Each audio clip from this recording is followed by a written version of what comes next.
Hi. So this week, instead of giving you an exercise, I want to share a little something with you. I had an occasion to see a former client of mine last week, and something that came up with her I think is really important, and I wanted to share it with you folks today. She gave me permission to tell her story. I'll just tell it briefly. I met her, geez, 15 to 18 years ago. Her son, who's now in college, was a toddler when we met. She is a very, very petite woman, and she has one of the most severe cases of scoliosis that I have ever come across in my 30 plus years of teaching Pilates. When she was a teenager, she had back surgeries. They took pieces of bone from her pelvis to help fuse into her spine. For about 6 years after that, 23 hours a day, she had to wear something that I can only describe as a torso cage. It just sounds horrific. And then by the time I met her, she was a young mother. She was also a photographer. And she was in so much pain that she couldn't pick up and carry her toddler son. She couldn't even hold her large camera equipment with the large lenses for very long at all. She was in so much pain. She had seen doctor after doctor. She had seen chiropractors and orthopedists. She had gone to a very famous sports medicine clinic here in Southern California. And she tells me she didn't get relief anywhere. Finally, a chiropractor that she was seeing at the time told her about me, and she came to see me. And during the first session, she tells me that she was really rather skeptical because everything we did was so subtle and so gentle, she couldn't see how it would have any effect whatsoever. But she was shocked. When she left after the first session, she told me she could feel the relief while she was walking to her car. So she stuck with me. We worked together for several years. We created a program that was specific to her needs, what she could do at the time, and what were her specific scoliosis issues. We played around with some stuff. We found what worked for her. Eventually, her husband bought her a reformer and some other smaller Pilates equipment that she needed for her particular routine, and she's been doing it for years and years and years, and has reported to me that she has felt considerable relief and that she has felt quite good for all these years. Well, about 6 months ago, she was hiking with her sister on the cliffs above the Pacific Ocean. She slipped and fell, and when she fell, she first hit down onto her left knee, which jammed her leg up into her left hip. She's been going to see her chiropractor regularly ever since then, and her chiropractor was saying, look, these adjustments simply are not holding the way they used to. So they began to discuss, what else can we do? Finally, my former client asked, do you think that there would be any value in going back to see Kathleen to see if maybe we need some adjustments or change some things? So a couple of weeks ago, she did come back to me. I thought that I was going to have to make some rather remarkable changes and adjustments to her routine. And actually, I was pleasantly surprised that that's not what happened. We did make a few subtle little changes. We added some padding underneath one hip, depending upon what she was doing. If she was lying down, she needed it under one hip.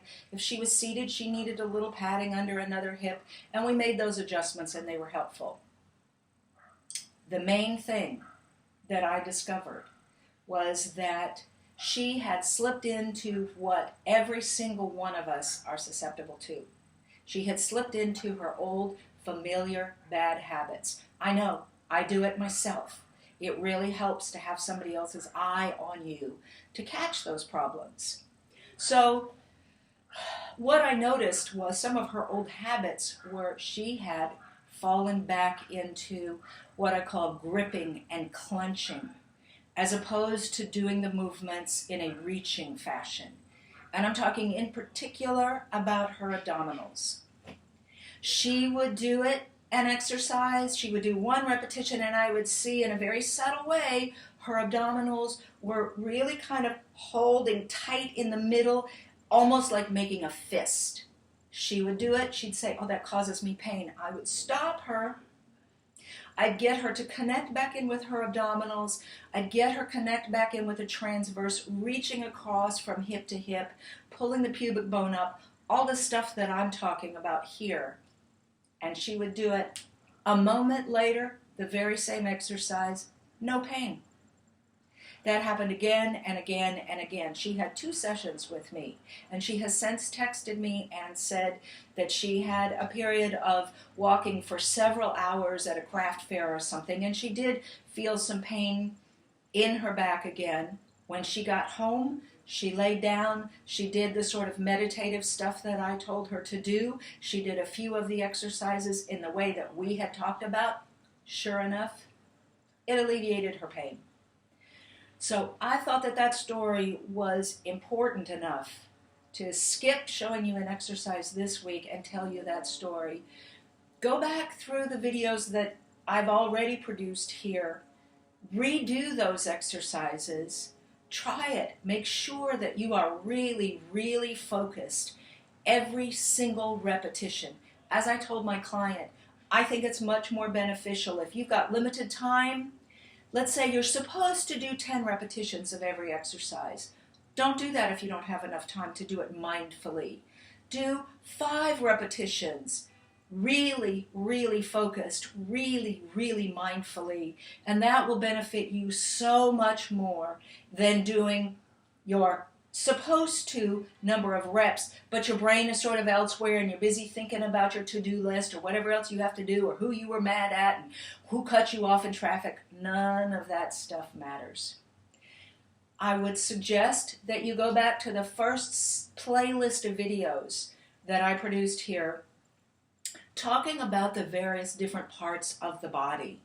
And go back and just take a few minutes and review those and feel those in your body. Check and see, are you clenching in your abdominals? And if so, can you feel a little pain in your back?